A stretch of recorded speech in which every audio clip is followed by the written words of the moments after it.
Welcome to Bind EduTech, and this is a continued class of the poem The Laburnum Top. पिछले videos में हम लोगों ने poem में यूज़ किए गए वर्ड्स के मीनिंग्स को डिटेल में देखा था। वो वर्ड मीनिंग्स बहुत इम्पॉर्टेंट हैं, ये मैंने पहले ही उस वीडियो में बताया था। तभी आप पैराग्राफ जब पढ़िएगा तो आसानी से समझ पाइएगा कि क्या मतलब है उस लाइन का, उस पैराग्राफ का। तो वर्ड मीनिंग्स तो मैंने सारा बता दिया। अब first paragraph, first stanza poem का, उससे शुरू करते हैं हम लोग। Stanza 1, first stanza. The laburnum top is still. The laburnum top is silent, quite still. Laburnum पेड़ के बारे में बोला जा रहा है कि लैबर्नम पेड़ बिल्कुल साइलेंट है और उसमें कोई मूवमेंट नहीं हो रहा है। क्वाइट स्टिल का मतलब कोई मूवमेंट नहीं हो रहा है। लैबर्नम पेड़ बिल्कुल साइलेंट है, कोई हलचल नहीं हो रही है पेड़ में। सेकेंड लाइन में लिखता है इन द आफ्टरनून, टाइम बता दिया कि ये दोपहर का समय है। In the afternoon yellow September sunlight,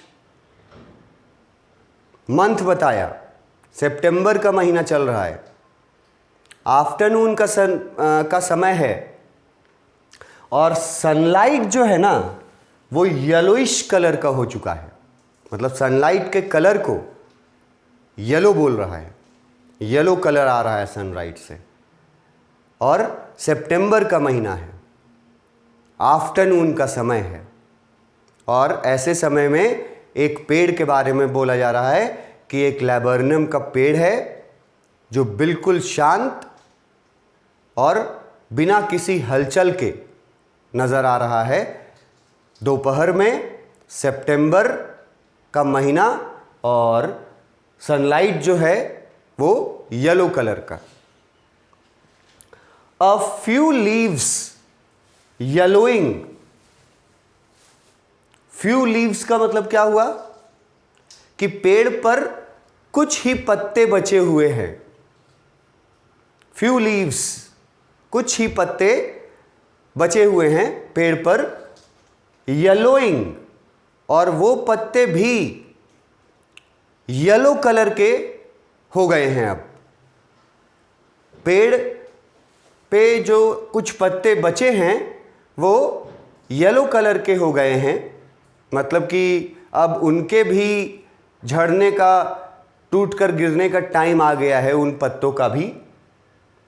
all it's seeds fallen, और जो भी उस पेड़ में, लैबर्नम के पेड़ में जो भी फ्लावर्स थे, उनके जो सीड्स थे वो भी गिर चुके हैं। फॉलन। एक जगह मैंने आपको वर्ड का मतलब बताया था, नेकेड। ट्री को नेकेड कब बोला जाएगा?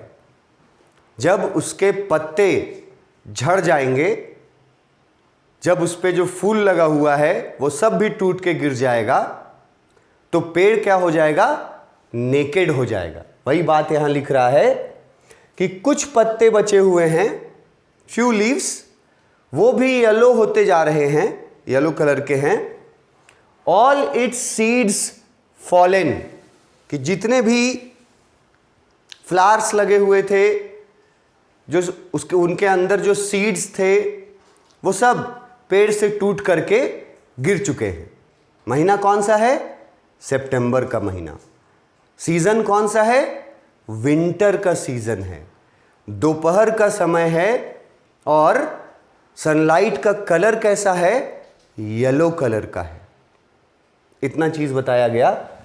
फर्स्ट 3 लाइंस का ही फर्स्ट स्टैंजा है, ये बताया गया। इसका एक्सप्लेनेशन देखिए, जो मैंने बताया वो सब चीज यहां लिखा हुआ है point wise. In the first stanza the poet says that he saw a laburnum tree. पहला स्टैंजा में पोएट बोल रहे हैं कि उन्होंने एक लैबर्नम का पेड़ देखा, विथ इट्स येलो फ्लावर्स, और उसमें येलो फ्लावर्स लगे हुए थे। इन हिज वर्ड्स, मतलब पोएट के शब्दों में, the laburnum top is silent, कि लैबर्नम का जो पेड़ था उसमें कोई हलचल नहीं होने के वजह से वो बिल्कुल साइलेंट था। नेक्स्ट पॉइंट में लिखा, the tree is still and looks like dead like in the day time of September. कि ये जो ट्री का जो साइलेंस है, ट्री जो साइलेंट है, और दूसरी बात कि ट्री स्टिल है, मतलब कोई मूवमेंट भी नहीं है, तो ऐसा लग रहा है, it look likes it is dead, कि पेड़ में जान बचा ही नहीं है अब। और फिर से समय और महीना बताया, इन the day time of September. Next point में बताया गया, even the sunlight is also yellow. ये भी ऊपर अभी लाइन में लिखा हुआ था कि सनलाइट भी जो है सितंबर के महीने में, सनलाइट भी जो है वो येलो कलर का हो गया है। Even the sunlight is also yellow. It is as it is the time of autumn, the leaves of the tree have turned yellow and its seeds have fallen off it. बोला जा रहा है कि क्योंकि समय जो है वो ऑटम का है। ऑटम हम लोग किसको बोलते हैं? पतझड़ के समय को बोलते हैं। पतझड़ का समय है, इसीलिए द लीव्स, जो पत्ते हैं पेड़ के, वो येलो हो गए हैं। पत्ते झड़ भी चुके हैं, जो बचे हैं वो येलो हो गए हैं, और उसके सीड्स जो हैं वो भी फॉलन ऑफ। फूल भी जो उसमें हैं, उसमें उसके अंदर जो सीड्स बीज है वो भी सब गिर चुका है। पेड़ पर पत्ते नहीं है, फूल नहीं है, कुछ भी नहीं है। In this stanza the poet uses the image yellow color repeatedly। इस स्टैंजा में ये ध्यान दिया गया है कि येलो कलर बार बार रिपीट हुआ है। एवरीथिंग, जैसे बताया कि लीव्स येलो, पेड़ के लीव्स, पेड़ के जो फ्लावर्स हैं वो भी येलो, और तीसरा बताया गया कि सनलाइट जो है वो भी येलो। तो बार बार येलो जो है ये रिपीट किया गया, यहां लिखा गया कि येलो कलर रिपीटेडली। तो जिस जिस चीज के साथ येलो कलर लगाया गया, तो हर चीज के साथ मीनिंग अलग है उसका। ये लिखा गया, यहां देखो, first the trees flowers are yellow. पहला बात येलो, कि पेड़ के जो फ्लावर्स हैं वो येलो हैं। Then its leaves have also turned yellow, जो लीव्स हैं वो भी येलो हो चुके हैं। And the sunlight is also yellow, और जो सनलाइट है वो भी येलो है। तो ये येलो वर्ड रिपीट जैसे हुआ है हर चीज के साथ। अब ये येलो वर्ड किस चीज को सिंबलाइज करता है, क्या दर्शाता है, वो लिखा गया एक्सप्लेनेशन में, the yellow colour symbolise beauty because of flowers which though have fallen off in the form of seeds। पहले जो येलो कलर फ्लावर्स के साथ लगाया गया, वो येलो कलर सिंबलाइज करता है ब्यूटी को। मतलब कि फ्लावर्स को जो येलो बताया गया, तो फ्लावर्स का जो येलोनेस है वो क्या सिंबलाइज करता है? वो सिंबलाइज करता है ब्यूटी। और फिर लिखा है कि उसके फ्लावर्स के वजह से ब्यूटी है। और ये भी लिखा है कि हालांकि उस समय बहुत सारे फ्लावर्स नहीं थे, झड़ चुके थे, गिर चुके थे, लेकिन फ्लावर्स के साथ जो येलो वर्ड लगाया है उसका मतलब है ब्यूटी। उसके बाद डेथ दूसरा मतलब बता रहा है येलो का। एक मतलब तो ब्यूटी हुआ जब फ्लावर्स के साथ लगा है, उसके बाद दूसरा मतलब येलो कलर का है डेथ। कैसे? Because of yellow leaves. बताया गया कि पेड़ के पत्ते भी पीले हो रहे हैं, और पीले होने के बाद पेड़ के पत्ते फिर गिर जाएंगे, झड़ जाएंगे। तो ये डेथ को सिंबलाइज भी कर रहा है, यहाँ अंत को सिंबलाइज कर रहा है। फ्लावर्स के साथ जब येलो कलर लग रहा है तो ब्यूटी को सिंबलाइज कर रहा है, और लीव्स के साथ वही येलो कलर जब लग रहा है तो डेथ को सिंबलाइज करना है कि अब उस पत्ते का अंतिम समय आ गया है, इसीलिए वो उसका कलर भी येलो हो गया है। As well as silence, day time without rain और विंड।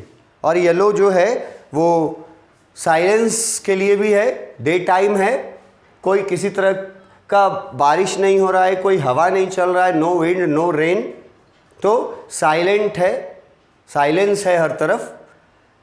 इतने ये येलो कलर को रिपीट किया गया है, इतना बार रिपीट किया गया और हर बार अलग उसको मीनिंग दिया गया है। फ्लावर्स के साथ ब्यूटी, पत्तों के साथ डेथ, ठीक है। और फिर बोला गया कि सनलाइट भी जो है वो येलो है। There is no rain, there is no wind, there is only silence. In the whole stanza, the poet is trying to describe the miserable condition of the laburnum tree, which is silent, dying and without seeds। इस पूरे stanza में, पूरे paragraph में, first जो opening paragraph है जिसमें सिर्फ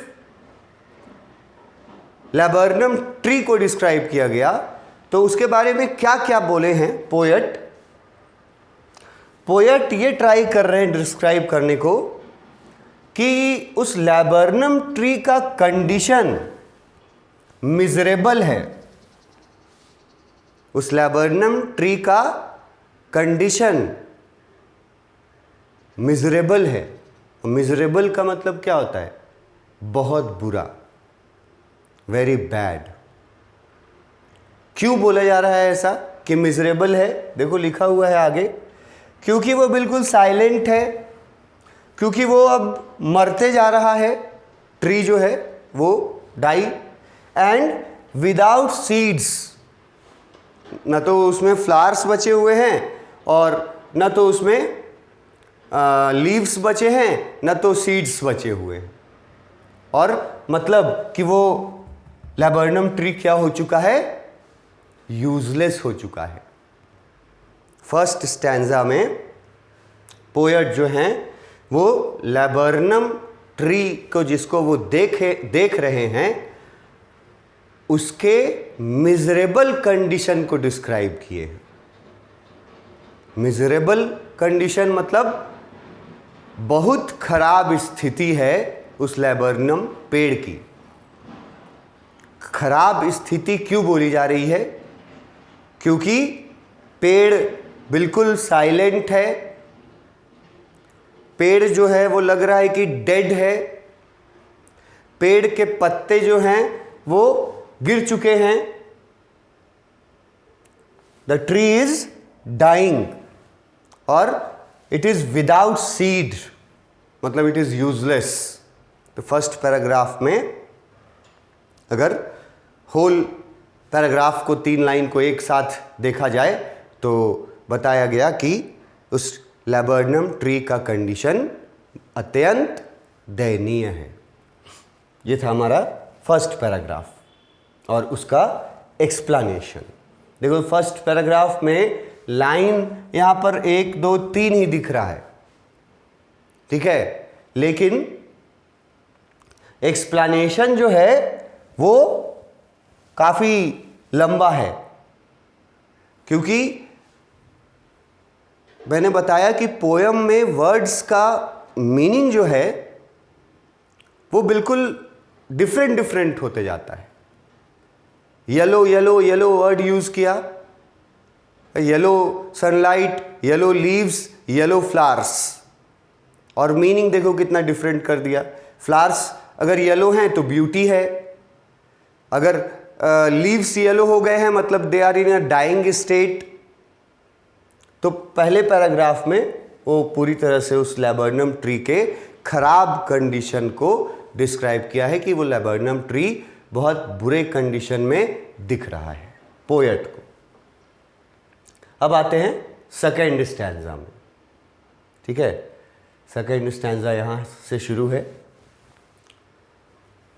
till the goldfinch comes with a twitching chirp. ये जो पेड़ का स्थिति फर्स्ट पैराग्राफ में बताया गया, मिजरेबल कंडीशन, ये स्थिति जब पोएट देख रहे होते हैं उसी समय एक चिड़िया, गोल्डफिंच नाम की चिड़िया उस पेड़ पे आती है और पोएट ये भी ऑब्जर्व करते हैं कि चिड़िया के आने के बाद पेड़ का जो स्थिति था पहले का मुकाबले वो बहुत चेंज हो जाता है। पहले बहुत नेगेटिव कंडीशन में था, डेड, और अब चिड़िया जब आई तो पॉजिटिव कंडीशन में आ जाएगा, अलाइव हो जाएगा वो पेड़।